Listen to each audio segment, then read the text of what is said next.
Yes. Yeah. But like the comparison, like with me and some of the other guys. So that'd be something neat to see, the Heritage Centers. The Pirates playing in Williams. Welcome back for the third period. We're just going to roll this one with a baseball theme, since last period was a baseball theme here. A spring training complex that never saw the light of day. Homestead Sports Complex in Florida was to host what minor league baseball and the Cleveland Indians in spring training. Never saw baseball. No, it didn't. And looking at the pictures that they had of this, it looked like something that you would see in Florida. That would be a really, really nice baseball facility. Yeah. So the photos we're looking at come from Digital Ballpark. Digitalballparks.com. Really great website with a lot of really cool pictures of ballparks all over the country and around the world. It's run by a husband and wife team, Eric and Wendy Pastore. So got to give them credit because they're the ones who took these pictures. This ballpark looks exactly like what you would think a ballpark in Florida would look like. It looks like an episode of the Golden Girls. It fits. With the bright pink, the palm trees, light blue seats. I mean, it looks like Florida. If you were looking for stereotypical Florida, this is it. So ground was broke on it in 1991. It was built for a price tag of $22 million. At the time, it was considered state of the art. It included multiple practice facilities. It included dormitories. So it was 30 single room dormitories and 84 double room dormitories. So players could live on site. Isn't that a crazy concept? I feel like we talked about this before. Well, you know what? Here's the thing. Somebody did it, and it got torn down. Maybe this was the curse on why they didn't do it. An almost 30-year situation. So Cleveland was supposed to move in for 1993 spring training. In 92, at the end of spring training, they were already moving equipment and personnel to Florida from Arizona for this stadium to begin use. And then on August 24th, 1992, Hurricane Andrew made landfall as a Category 5 cyclone. The stadium was in that path of the hurricane and was completely decimated. And Cleveland exercised their opt-out clause, and they left. And this is kind of where it gets a little sad. The city of Homestead immediately began reconstructing the stadium in the hopes of another team coming to use it. The fact that it didn't happen. No, and now years later, there is a race facility in Homestead that is used, I believe, for NASCAR and IndyCar. I'm not 100% sure on that. Yep, NASCAR and IndyCar. So there you go. I've just pulled that right out of my butt, and I was correct. So they did eventually end up drawing some form of professional sport to Homestead in that situation. But it's sad that this beautiful stadium was never used for professional baseball. And it was something that actually created a rift between Marlins fans.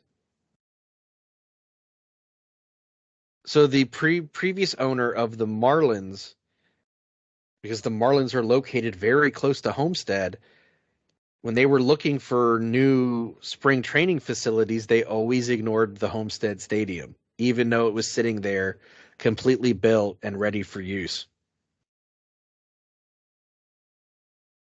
That's insane how they. I mean, you would think that's a no-brainer. You would think you'd want something that would be state of the art and have all the amenities that you would want. I mean, in a here's the baseball thing. stadium. Even, let's say, even by 2003, just throwing that out there as a hypothetical, not with any like true knowledge that this is when the Marlins were searching for a new minor league facility. But let's just say in 2003, it had sat and been rebuilt now for 9 years. It may not be completely state of the art, but there were teams that were still using facilities that were older than that in spring training. And with that being in as good of shape as it was at that time, there wasn't a lot of work you would have needed to bring it up to a modern standard by 10 years later. It was used for filming on the movie Any Given Sunday. It was used for an HBO show called Baseball Wives. But other than too bad it saw what? Showtime and not too bad it saw movie time and not actual baseball time. Right. And then in 2017, it was damaged by Hurricane Irma, and in 2019, the city decided to finally demolish it.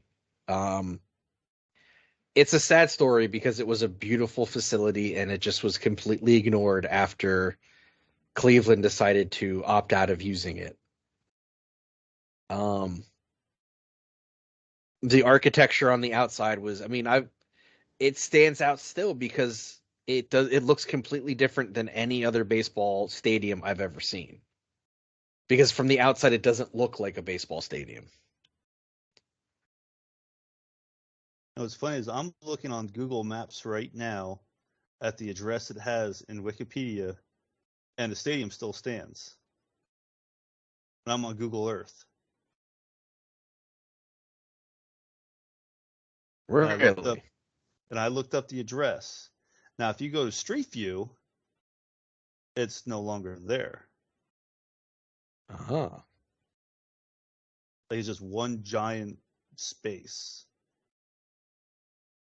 Like I say, in Google Maps or Google Earth, like I said, I'm staring at it right now. There's a big pond in front of it. Yes. And yeah.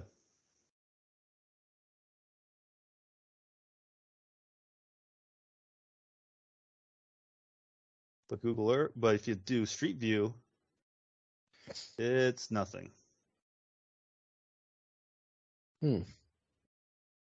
Which means the map has not been updated.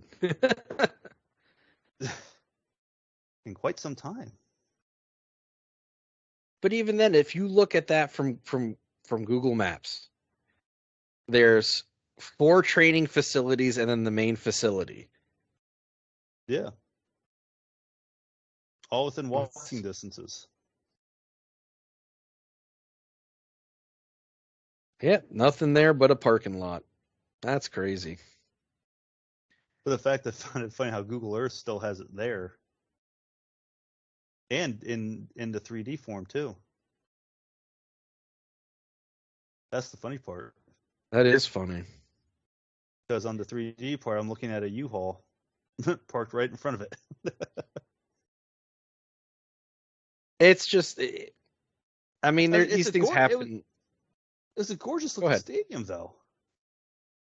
It's just gorgeous looking, just the way it's set up. And I mean, looking at it from like the Google Maps or the Google Earth view, you wouldn't think that it had all the amenities of the 200-bed dormitories in there. No. You wouldn't think that. Just by looking at this, you would not think that. But I mean, you look at the pictures on digital ballparks, and I mean, it looked like a gorgeous stadium. Oh, absolutely. Absolutely. I mean, I wish, too bad it's no longer available, just to walk it, just to see it. Yeah, that would have been really cool. I mean, it did see some type of pro sports. It was used for pro cricket, and it was used for the Ladies League of Baseball, but that's a totally different level of professional sport than Major League Baseball spring training or minor league baseball. Um, 450,000 per year in order to obtain it. which Sorry, is not to obtain it, maintain it. which is you hear that and it sounds a little foolish of the city to have continued to spend that money, but they were spending that money with the hope that someone would come in, would use it long term, and it would bring revenue and jobs to the area. Like they had all the good intentions. Instead, it's 22 million down the drain. Well, 22 million plus down the drain. You're right, because they were spending almost $500,000 every year to maintain it from '93 to 2019. Ugh. But not, I mean, but yeah, looking at the pictures and looking at it on Google Earth, you would not think that it had those facilities in there. No. But it did, and it's a concept that amazingly I think could work today. Go figure. Who would have thought that? Who would have thought a Who would have concept like thunk that it? would work? That would be an episode for us. Abandoned stadiums. Football, baseball, basketball, hockey. Well, I mean, if we're going to talk about abandoned stadiums, we have to acknowledge the Pontiac Silverdome. I'm just saying in general, just kind of like seeing, doing a little research on seeing what's all out there.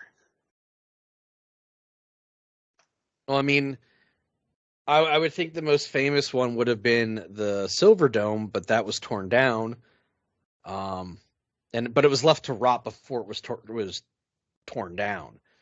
So there's a lot of abandoned Urban X videos of that stadium. Because that's where the Lions played. There was a lot of monster truck shows there. Near and dear to my heart is WrestleMania 3, where they set, at that time, the indoor attendance record. I don't care what anyone else says, that there was only 78,000 paid. Just because it was 78,000 paid does not mean that 93,000 didn't go through that turnstile on radio station giveaways and whatnot. You're a little salty with that, aren't you? It is a sticking point with me in the internet wrestling community, because a writer in the wrestling community states it was 78,000, and what he says is gospel to certain people. But if you look, and so this is where I come from with it. So for the Lions alone, the stadium was supposed to have held 80,000 people. Just for the Lions. So you're taking away all those potential seats on the floor. So you mean to tell me that a stadium that could hold 80,000 people just for the Lions, that is jam-packed to the gills for WrestleMania 3 with seats all around the floor, only got 78,000 people through the turnstile? No, yeah, I understand. I just find it funny how you're just having one hell of a salty night. we're somehow stumbling into topics that annoy the shit out of me. I don't know, man. Hey, I didn't plan that. I didn't plan this, but this is funny as hell. Between hey, your microphone arm there is holding. It is. Isn't that amazing? I'm actually sitting here watching your screen, waiting for it to fall. To be honest with you, I am. And once it, if it would have, I would just load. I would lose it. I'd be laughing hysterically, probably. Okay, so I just sent you an image from a Lions game at the Pontiac Silverdome and an image from WrestleMania 3.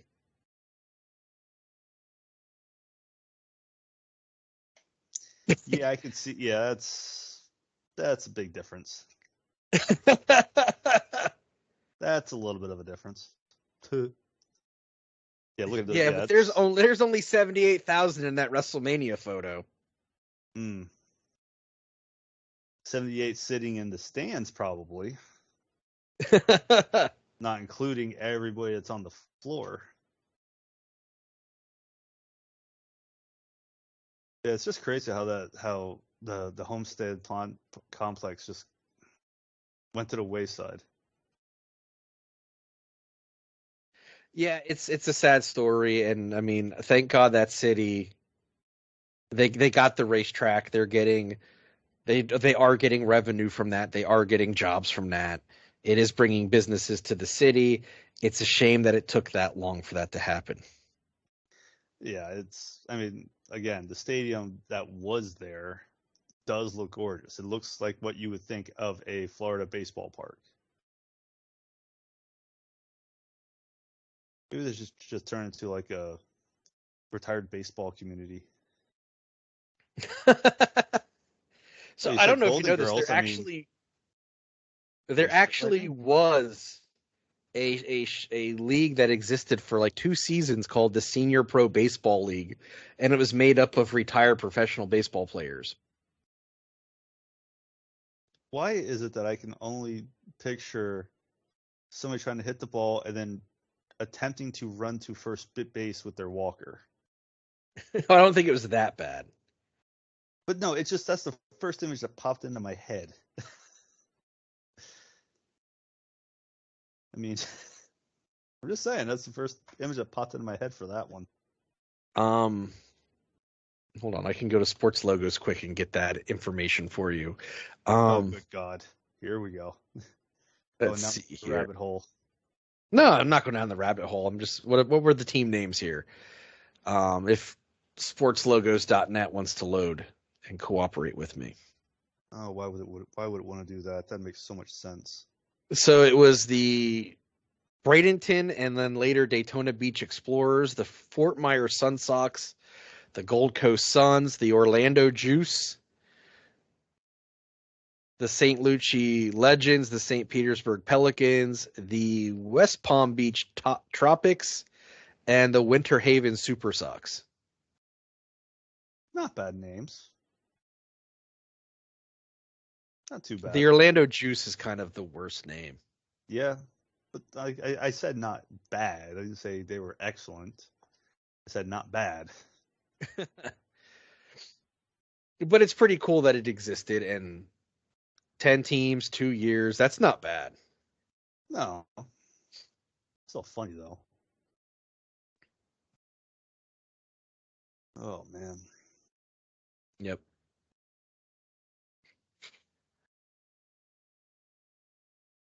Yeah, that is a shame though. But I still find it funny how Google Earth still has the stadium on like the overhead view. That is pretty funny. And you can but if you go to Street View, it's gone. That is hilarious. So on that note, that'd be the end of the third. Yeah, fun times. We made it. And so did so the arm of your microphone. Yeah, I'm going to have to order something new tomorrow. Of course, though, what would be hilarious when right after we officially end this episode, it just collapses. Honestly, I have no doubt it's going to break it by the time we're done. Because I'm going to have to put it back into. Well, I gotta stand it straight up so it's out of the way for when I have to work. Because I use the same desk for work that I use for recording podcasts. So it's a setup of convenience than it is anything else. I got to move the microphone out of the way and all that other happy horse crap. It is what it is. If as one of my friends said in my admin chat, I believe it was Albert. He goes, 20 years for almost, or $20 for almost 2 years seems pretty good for something from Amazon. Yeah, yeah, no, he's right. He's right. Sometimes cheap things are not always the best, but sometimes they do hold. Ooh, there's a joke in there that I'm not gonna touch. Why, Jason? I'm not touching it.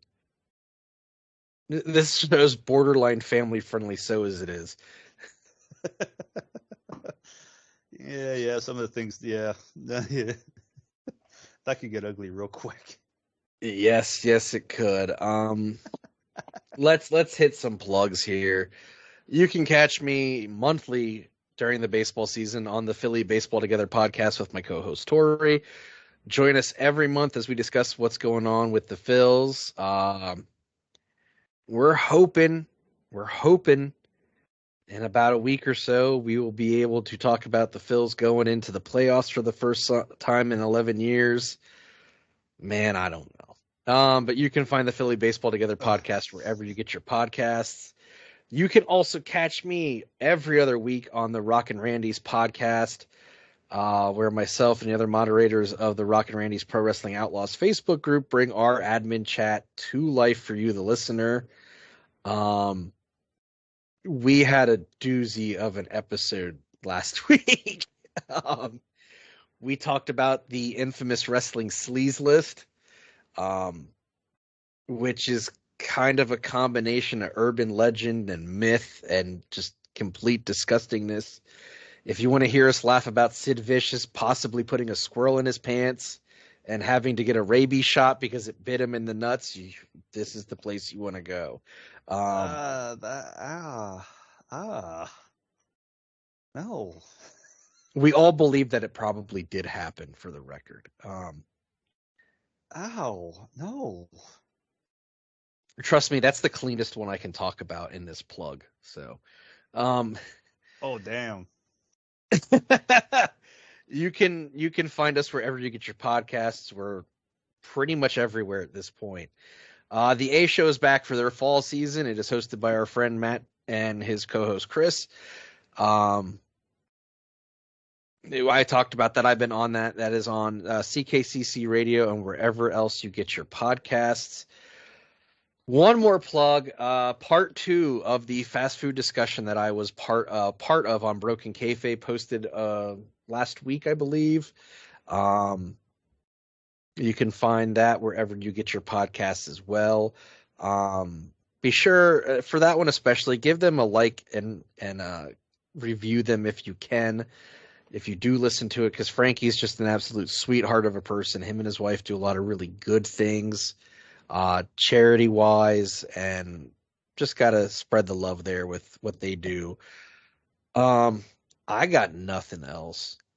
I mean, we could probably find another topic for me to rant if you want. I don't care. I'm tired. My microphone arm's gonna break. I'm done. I was just saying Phillies in playoffs just to get you going again, just for shits and giggles. I mean, I can repeat what I said to you off the air. That's no big deal. So if we're gonna do this, let's do this. Oh, here we go. I was kidding, but okay. No, I'll be honest with you. I think the team's exhausted. I think the amount of losses they took under Girardi before he was canned and before Thompson took over, they had to battle back from a lot, and they had a deficit they had to make up. If they wouldn't have had those losses, I don't think, one, the team would be exhausted right now, and I don't think we'd be having this discussion of them possibly getting into the playoffs. I think they'd be in the playoffs by now. I just know it's just a Philly thing for me between, seeing it with the Flyers, the Phillies. You get a good playoff spot, then all of a sudden, right towards the end of the season, it's just downhill and they're out. I guess being always a Flyers fan to where a Flyers team always loses it in the third, and now we were seeing it with the Phillies losing it in the ninth or later in the games. It's like, here we go. It's the Philly curse. Well, and then the Phils since 2018 have had a September collapse. They just can't get it together in September. They fall apart. But we have to acknowledge the fact that when they fired Girardi, they were 22-29. They were under 500. Let's just even act like they were 32-19. Those 10 games would make a big difference right now. Oh, yeah.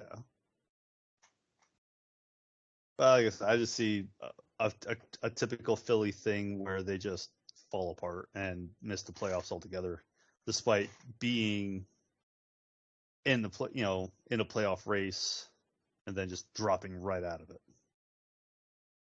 Because we've seen it before.